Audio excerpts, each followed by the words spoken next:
में आज वज़ीर-ए-आज़म इमरान खान साहब ने दियामीर भाषा डैम की साइट का दौरा किया और कुछ अंदाजे में इसको ये कहा जा रहा है कि ये एक इफ्तिताह था और वहाँ उन्होंने काम का जायज़ा लिया, लेकिन ये इफ्तिताह नहीं था। खुद पीटीआई गवर्नमेंट इसे डिनाई कर रही है, किसी तरह से भी कोई इनाग्रेशन नहीं थी। वज़ीर-ए-आज़म को भाषा डैम से मुतालिक वहाँ पर ब्रीफिंग दी गई। Army chief general Qamar Javed Bajwa, DG ISI lieutenant general Faiz Hameed उनके साथ मौजूद थे। वफाकी वज़रा में फैसल वावडा, अली अमीन गंडापुर, सेनेटर फैसल जावेद, शहबाज गिल साहब वज़ीर-ए-आज़म के हमरा मौजूद थे। शुरका को भाषा डैम मंसूबे और पानी की हिफाजत के बारे में बनाई गई एक खुसूसी डॉक्यूमेंट्री दिखाई गई। ये ब्रीफिंग में बताया गया कि कुछ तकरीबन 4000 मेगावाट के मंसूबे से इस मेगा मंसूबे से 4500 मेगावाट बिजली पैदा होगी। 81 लाख एकड़ फीट पानी ज़ख़ीरा किया जा सकेगा और दियामीर भाषा डैम प्रोजेक्ट अपनी तामीर के मरहले में है। 1 साल के दौरान 2 बड़े डैम्स महमद और दियामीर भाषा पर काम शुरू हुआ है। माहिरीन के मुताबिक दियामीर भाषा डैम पाकिस्तान के वाटर, फूड और एनर्जी सिक्योरिटी के लिए नहायत अहम मंसूबा है, लेकिन इसके साथ एक फ्लड का फैक्टर भी साथ जोड़ लीजिए। दियामीर भाषा डैम प्रोजेक्ट 2028-29 में बताया जा रहा है कि मुकम्मल हो जाएगा। डैम में 81 लाख एकड़ फीट पानी के ज़ख़ीरे से 12,30,000 एकड़ इजाफी ज़मीन सैराब हो सकेगी। दियामीर भाषा डैम की बिजली पैदा करने की सलाहियत 4500 मेगावाट है, जबकि मंसूबा नेशनल ग्रिड को हर साल 18 अरब यूनिट पन बिजली फराहम करेगा। आपको याद दिलाएं कि इस मंसूबे का 3 मरतबा इफ्तिताह हो चुका है पहले। गो कि आज इफ्तिताह तो नहीं था, परवेज़ मुशर्रफ साहब इन्होंने इफ्तिताह किया, यूसुफ रज़ा गिलानी साहब ने इसका इफ्तिताह किया, मियां मोहम्मद नवाज शरीफ साहब ने इसका इफ्तिताह किया। गो कि आज इफ्तिताह नहीं था, मगर आज उसी की एक सूरत थी। और सवाल यह है कि असल वजूहात क्या है इस डैम के, बल्कि इस अहम तरीन मेगा प्रोजेक्ट मेगा डैम के ना बन पाने की। और क्या 2028 या 29 तक जो बताया जा रहा है, क्या मंसूबा मुकम्मल हो सकता है? फिजिबिलिटी क्या बताती है? और अगर ये मंसूबा मुकम्मल हो जाए तो इससे किस नौइयत के फ़वाइद हासिल होंगे? इसके लिए बात करते हैं माहिर आबी वसाइल इंजीनियर अरशद अब्बासी साहब, जो इस सब्जेक्ट के पाकिस्तान के सबसे मायनाज एक्सपर्ट हैं। अच्छा साहब, बहुत बहुत शुक्रिया सर आपके वक्त का। बहुत अरसे बाद मेरे प्रोग्राम में आप आए और एक खुशाइंद मामला दियामीर भाषा डैम से मुतालिक जुड़ा तो हमने आपको दावत दी है। सर, क्या वजह है इस मंसूबे का 3 मरतबा इफ्तिताह हो चुका लेकिन आज तक ये मुकम्मल नहीं हो सका है? फैक्टर्स क्या है इसके पीछे एक्चुअली? देखिए, बहुत शुक्रिया आपने इस प्रोग्राम के लिए बुलाया और सच्ची बात यह है कि आप भी इसी मौजू के ऊपर 3-4 प्रोग्राम आप कर चुके हैं। मेरे ख्याल में मुझे याद पड़ता है कि 2014 में 2015 में मेरे ख्याल में ये सीरीज हो चुकी थी। और जब भी कभी ये ऐसा जब वाटर की बात होती है, बिजली की बात होती है, आप अक्सर प्रोग्राम करते हैं और हमेशा हम बात यही करते हैं कि भाई पाकिस्तान का सबसे बड़ा, शायद तरबीला के बाद ये सबसे बड़ा प्रोजेक्ट है। ये इतनी स्लो पेस से कि जिसको 1980 में ये फर्स्ट टाइम एक आप कह सकते हैं कि इसकी कंस्ट्रक्शन सजेस्ट हुई। फिर 1998 में इसके लिए एलोकेशन रखी गई। फिर 2004 में इसका डिज़ाइन सब चीज़ कंप्लीट हो गई। 2006 में जाके मुशर्रफ साहब ने इसका बाकायदा आप कह सकते हैं कि इनॉग्रेशन की है।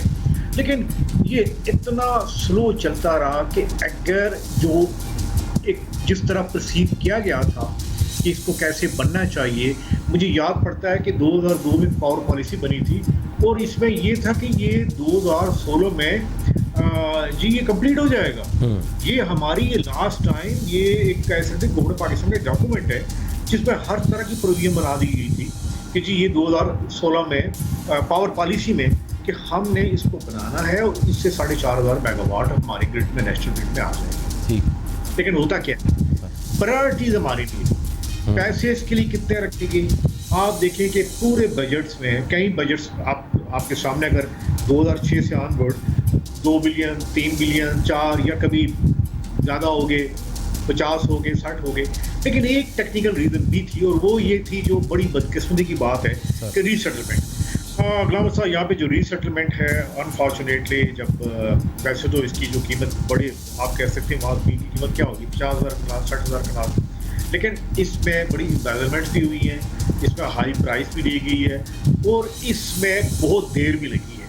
इसमें कई साहब का चेयरमैन नाम तो लेना मुनासिब नहीं है, लेकिन ये कई केसेस भी बनते हैं कि भाई आपने रीसेटलमेंट करना था, लेकिन चले लेट्स सी कि आपने मैं पाउंडेज के लिए रीसेटलमेंट करनी है।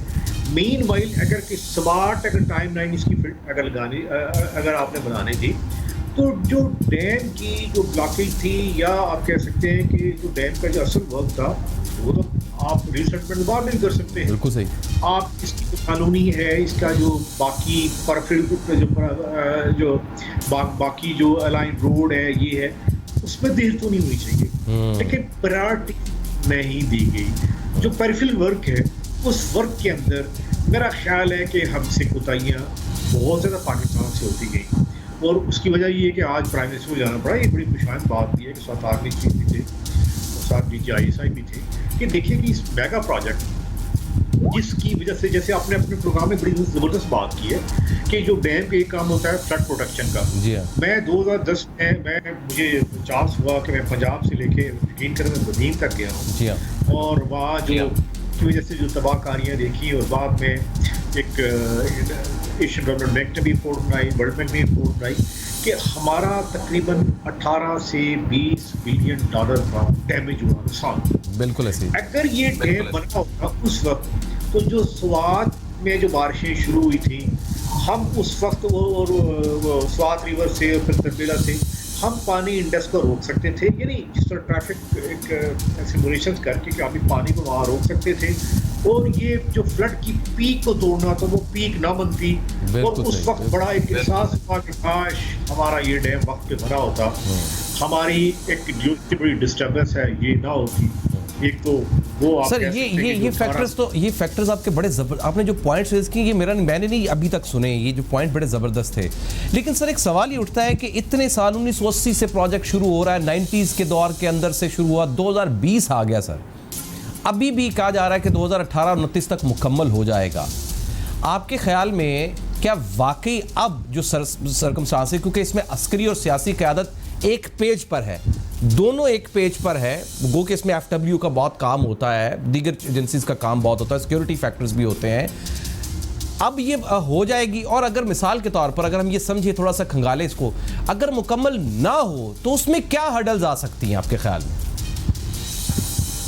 देखिए, आपको मैं एक ज़बरदस्त बात बताऊं कि जब बंगला और तरबेला बने थे, और बंगला ये अगर मेरे ख्याल में जो मेरे पास जो जितना भी कार्ड है, कि 5 साल में एक डैम मुकम्मल हो गया। इवन तरबेला को 8 साल लगे थे। ये भी एक हकीकत। लेकिन एक बात है, उसमें फंडिंग जो है, फंडिंग का कोई इशू नहीं था।